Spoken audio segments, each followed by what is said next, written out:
Hey Gusties, welcome to our green episode in honor of Earth Day. I'm Shelby Wilds. And I'm Carl Cronin. Last Friday, Gusties came together at Relay for Life to fight cancer and help create a world with more birthdays. Our reporter Mara Bremer found out more. Relay for Life is an all-night walk. All the proceeds go to the American Cancer Society. Our event at Gustavus is put on by a committee called Colleges Against Cancer. So we're the organization that plans Relay for Life, and we have tons of different organizations who come and put on different events and different teams. Last year, our event had 360-ish participants signed up, and this year we have around 530. So just making that leap in 1 year is huge for us. Relay for me means, it's the fight against cancer, and no one should have to suffer cancer. No one should have to witness someone suffering cancer. My brother had it when he was younger.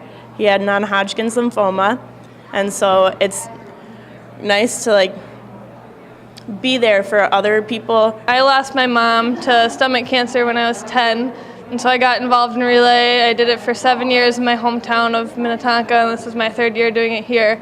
So for me, it's just a great way to fight back and do what I can to hopefully soon put an end to this disease. My favorite part is just that it brings together organizations from all over campus, because everybody is involved in 100 different things at Gustavus. We all know that, but everybody's here for a common cause, and so I just like seeing how big of a group of people we can get and how everybody's here just trying to fight back and coming together for that. And really everybody's worked so hard up until now with their fundraising that tonight is also kind of just a celebration of that. So yes, we still have on-site fundraisers, but we have lots of fun activities, and so I hope everybody just has a really good time too. Shelby, did you know that some Gusties just throw away their stuff at the end of the school year? Yeah, actually I did, because last year I went dumpster diving because I was looking for a bed. Well, rather than dumpster diving, you lucky Gusties can get involved with the first ever Gustavus garage sale that they're attempting to do at the beginning of the summer. Our reporter Sophie Ogren has more. We are starting the hopefully annual Gustavus garage sale. This is our first year, and we'll be hosting the actual sale on the 15th of June, and it'll be from 8 a.m. until 4 p.m. Open to the St. Peter community, Gustavus students that want to come back to campus, and really anyone that wants to be at the sale. The idea started with Katie, and it started with a class, correct, as a project, and it's sort of just grown from there, and she has started to get people involved, and we've all kind of jumped in and started our own little sections and working in different areas. So it's really the students who are driving this project forward, and we're working to Katie got the grant, and so now it's really just all student-led.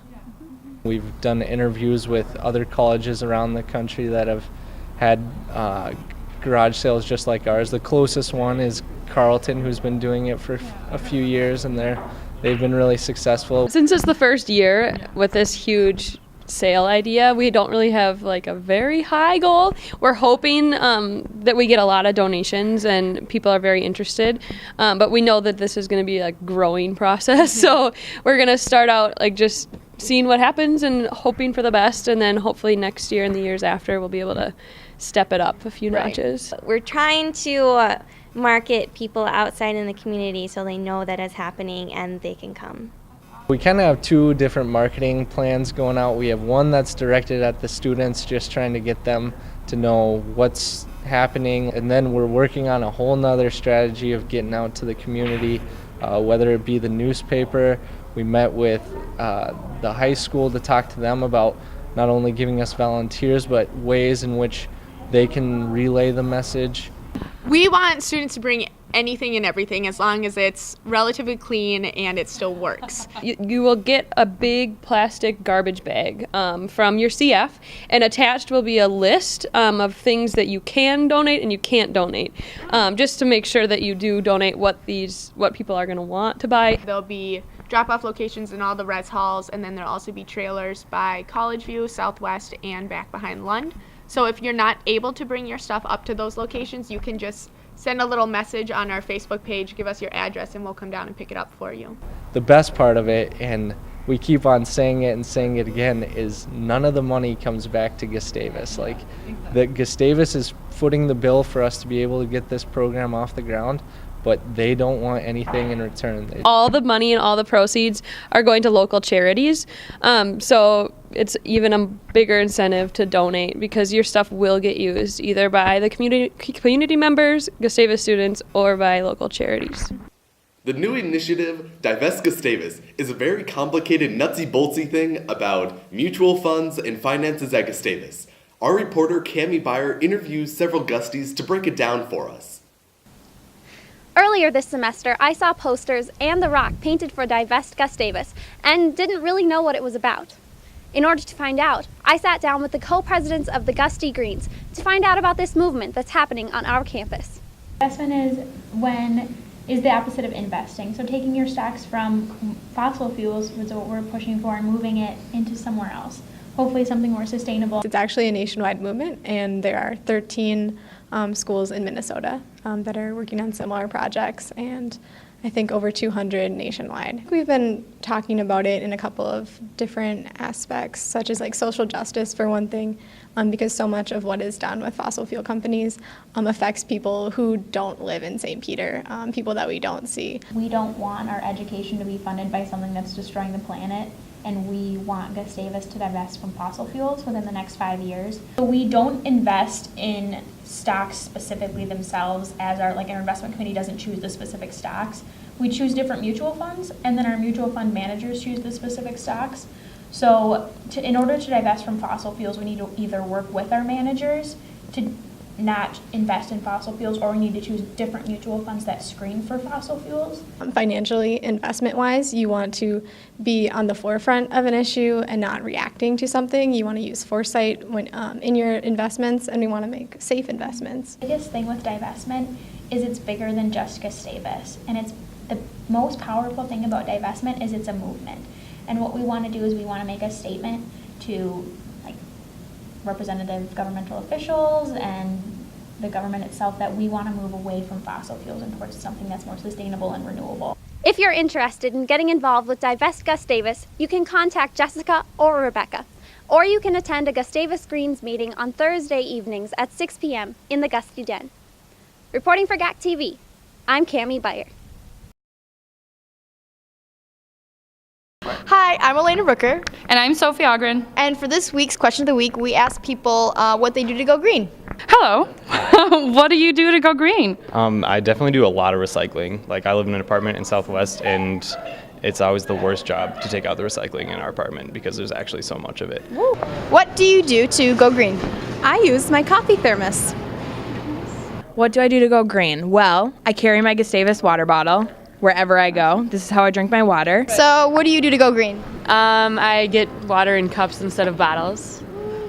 And after being in Sweden, I decided, why am I using plastic or paper bags when I go to the grocery store? So I bring my own reusable bags. That's the way to do it. That is awesome. Sweden is inspirational, right? Sweden is so inspirational. Every country should be like Sweden. I walk to school every morning and afternoon. It's about a 15 to 20 minute walk, but it makes me drive my car less, and it's good exercise. That's awesome. It's good for both the environment and for you. Yeah. I take the stairs instead of the elevator. I just try to not get my food to go. That's a big thing. I try and eat in the caf and right here whenever I can, so I don't have to use the boxes and create any waste. What do you guys do to go green? We recycle. What do you do to go green? I longboard. Very good. Instead of? Yeah. Drive. Instead of driving. Okay. What do you guys recycle? Bottles. Paper, pizza, anything. Name it. Pizza? You name it. You recycle everything. Pizza. Well, I wear lots of green, it really highlights the red hair. Plus, it just looks good. And I recycle. It's a huge thing, like if you got, a water bottle, at least do the decency of throwing it in the recycling. Right. I can't really think of paper. I just said paper. Plastic Plastic bottles like boxes. How do you feel about the cans and bottles commingling in that bin? You know, never really thought about it. Should we segregate the cans and bottles? See, I don't think so. I don't think so. All right, Gusties, thank you so much for recycling, for going on your longboards, and for walking to school. And also for taking part in No Waste Day. We really appreciate it. I'm Sophie Ogren. And I'm Elena Rooker. Keep it Kermit style. Which means being green. And that's all we have for you tonight, Gustavus. And remember to attend Earth Jam Revolution this Saturday. I'm Carl Cronin. And I'm Shelby Wilds. Keep it green, Gusties. You didn't run this year. Did you know that, Gusties, that to be green, you need to actually be green? Green undertones. Which undertones?